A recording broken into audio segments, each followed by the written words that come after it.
অন্নপূর্ণা ভান্ডার এই সরকার সমস্ত মহিলাদেরকে দেবে না।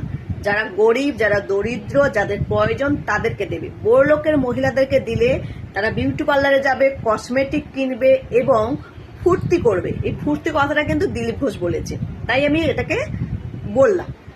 এবার তাহলে অন্নপূর্ণা ভান্ডার যদি সবাইকে না দেওয়া হয়, তাহলে সরকারি বাসে ফ্রিটা সমস্ত মহিলাদের ক্ষেত্রে কেন হবে বলুন দেখি।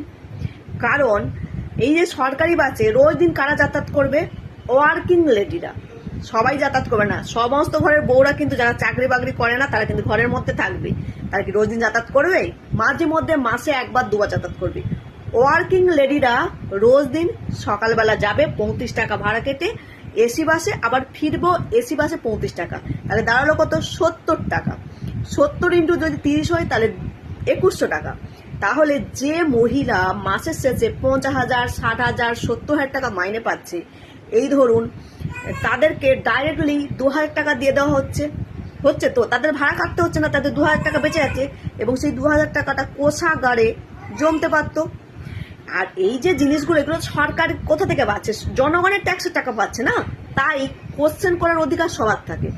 এবার ধরুন দেওয়া হোক, আমি দিতে বারণ করছি না, কিন্তু যাদের সীমিত ইনকাম, যাদের প্রয়োজন তাদেরকে দেওয়া হোক। যদি অন্নপূর্ণা ভান্ডারের ক্ষেত্রে 12 পাতার আপনারা ফর্ম বের করতে পারেন, তাহলে এই সরকারি গাড়ি বাসের জন্য কেন আপনারা 1 পাতার ফর্ম বের করবেন না? এই ধরুন একটা সরকারি বাসের মধ্যে একটা মহিলা মাসে 60,000 টাকা মাইনে পায়, সে ফ্রিতে যাতায়াত করতে পারে, তার কিন্তু সামর্থ্য আছে, সে দিতে পারতো, সে ফ্রিটা পেয়ে গেল। পাশে আর একটা মানুষ বসে আছে যার কিনা 45 থেকে 50 বছর বয়স, যে মাসেতে 10 থেকে 12,000 টাকা ইনকাম করে এবং যার উপরে 5 জন সংসারের লোক চেপে আছে,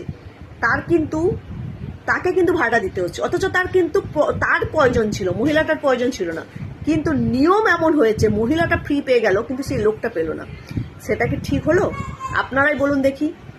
নিয়ম হলে একটু দেখে শুনে হলে তাহলে ভালো হয়, মানে এটা আমার মত আর কি। আপনারা যদি ফ্রি দিতেই চান তাহলে স্টুডেন্টদেরকে দিন, যারা স্কুলে পড়াশোনা করে, সে ছেলে হতে পারে মেয়ে হতে পারে, স্টুডেন্টদেরকে বরং হাফ ভাড়া করে দিন। তাহলে স্টুডেন্টদের বাবা মাদেরও খুব সুবিধা হয় এবং বাচ্চা কাচ্চারা সেখানে কোনো ভাগাভাগি থাকবে না। স্টুডেন্ট মানে মেয়ে ছেলে দুজনই সমান, তারা হাফ ভাড়ায় স্কুল যেতে পারবে, বাবা মারও সুবিধা হবে, তাতে খুবই ভালো হবে আমার মতে। আর এই যে ফুর্তি কথাটা বললাম, এই কথাটা কেউ কিছু মনে করবেন না, কারণ এই কথাটা আমি বলতাম না। এই ফুর্তি কথাটা দিলীপ ঘোষ বলেছিল যে মাস্টারের বউ, ডাক্তারের বউ, ইঞ্জিনিয়ারের বউ টাকা পেয়ে ফুর্তি করবে, বিউটি পার্লার যাবে, তাই আমি ফুর্তি কথাটা বললাম, বুঝতে পারলেন? কেউ কিছু মনে করবেন না, আমি এই কারণেই কথাটা বলেছি, একজন মন্ত্রী মশাই বলেছে তো তাই কথাটা উল্লেখ করলাম। এবার যদি আমার ভিডিও ভালো লাগে অবশ্যই লাইক কমেন্ট করবেন, ইউটিউব থেকে দেখলে অবশ্যই সাবস্ক্রাইব করে পাশে থাকবেন এবং এইরকম ইন্টারেস্টিং ভিডিও পেতে।